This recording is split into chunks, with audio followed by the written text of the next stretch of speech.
George Osborne has announced tax cuts for first-time buyers, workers, and savers in his final budget before May's general election. The Chancellor claimed Britain was walking tall again after 5 years of austerity. He also cut 1p from beer duty, 2% from cider and whisky, and froze fuel and wine duty. Cigarettes will go up by 16p a pack as earlier planned. Labour leader Ed Miliband said Mr Osborne had failed working families. This a budget that people won't believe from a government that is not on their side, Mr Miliband told MPs. The Lib Dems, who will set out their own tax and spending plans on Thursday, claimed credit for coalition plans to raise the personal income tax allowance to £10,800 next year, more than previously expected. Lib Dem Business Secretary Vince Cable told BBC News, "Where we differ from the Conservatives, is that we don't believe you can deal with this deficit problem simply by cutting public spending. Many of our public services are already under a lot of pressure, so we will be arguing for a different mix." In his final set-piece pitch to voters before May's election, Mr Osborne announced that if the Conservatives win power, the first £1,000 of savings interest would be tax-free, meaning 95% of savers would pay no tax. He also said savings put aside for a deposit by first-time buyers would be topped up by the government, to the tune of £50 for every £200 saved, in a move that will come into force this autumn. The new Help to Buy ISA accounts will be made available through banks and building societies. Other measures include relaxing pension rules from April 2016 to allow up to 5 million existing pensioners to swap their fixed annual payments for cash. Annual tax returns to be scrapped and replaced with digital tax accounts. A fresh crackdown on tax avoidance and evasion, which he said would raise £3.1 billion. Raising the rate of the bank levy to 0.21% to bring in an additional £900 million a year. A further boost for regional growth, including extending enterprise and housing zones, and plans for a tidal lagoon to generate green electricity in Swansea Bay. Severn crossing toll rates will be reduced from 2018. £1.3 billion in tax cuts for North Sea oil exploration and continued production in older fields. The price of 20 cigarettes will go up by 16p as part of the long-standing formula that the price rises by 2% above inflation, but there will be no change to that formula. Read more, Budget Reaction Live and Budget Key Points at a Glance. Mr Osborne hailed slightly better than expected growth figures, which suggest the economy will expand by 2.5% this year, rather than 2.4%, and described his economic package as a budget for Britain, a comeback country. He said the government had met its 2010 target to end this Parliament with Britain's national debt falling as a share of GDP, meaning the hard work and sacrifice of the British people has paid off. Setting out his plans in the Commons, Mr Osborne said, "We took difficult decisions in the teeth of opposition and it worked. Britain is walking tall again. 5 years ago, our economy had suffered a collapse greater than almost any country.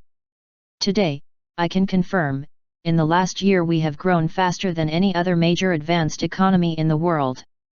He said he would use a boost in the public finances caused by lower inflation and welfare payments to pay off some of the national debt and end the squeeze on public spending a year earlier than planned. In 2019/20 spending will grow in line with the growth of the economy, bringing state spending as a share of national income to the same level as in 2000, the Chancellor told MPs. The BBC's Robert Peston said this was a move aimed at neutralising Labour's claim that the Conservatives would cut spending to 1930s levels. But Shadow Chancellor Ed Balls said the Treasury's own figures showed spending at the lowest level since 1938 in 2018/19, while the Independent Office for Budget Responsibility, in its analysis, said Mr Osborne's plans implied a roller coaster profile for expenditure over the next 5 years. Mr Osborne insisted that deficit reduction remained his top priority, but also unveiled measures aimed at increasing the amount people can earn before paying tax to £10,800 next year and an above-inflation rise to £43,300 by 2017 for the amount people can earn before having to pay the 40p tax rate. Some of the plans in Mr Osborne's statement are likely to depend on a Conservative victory on May 7. Whoever wins the election is likely to set out another budget later this year. Labour leader Ed Miliband claimed the Conservatives had a secret plan to cut the NHS because they would not be able to deliver their planned colossal cuts to other areas of public spending, and they would also be forced to increase VAT. He said Labour would reverse the tax cuts for millionaires and introduce a mansion tax to fund the NHS. He also pledged to abolish the vindictive and unfair housing benefit changes he calls the bedroom tax. The SNP said Mr Osborne had blown his last chance to deliver for Scotland. SNP Deputy Leader and Treasury spokesman Stuart Hosey said, "Today George Osborne could have delivered a budget focused on delivering economic growth by tackling inequality. He has not. He has decided to continue with his utterly failed austerity agenda." UKIP leader Nigel Farage said, "Mr Osborne talks about a long-term economic plan.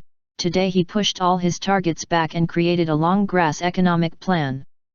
Green Party leader Natalie Bennett said the Chancellor's triumphalist tone would leave a bad taste in the mouth of people on 0-hours contracts or struggling to put food on the table. Plaid Cymru Treasury spokesman Jonathan Edwards said, "This was a jam tomorrow budget from a Chancellor who is busy sharpening the axe ready for the next Parliament." Mr Osborne's sixth budget statement came against a backdrop of a strengthening economic recovery, a fresh fall in unemployment and a rosier picture expected as a result of falling oil prices dragging down inflation. It was, in parts, an openly electioneering budget, with Mr Osborne saying, "The critical choice facing the country now is this: do we return to the chaos of the past? Or do we say to the British people, let's work through the plan that is delivering for you?" The budget was largely welcomed by business leaders, with CBI Director General John Cridland saying it would provide the stability and consistency needed to boost growth.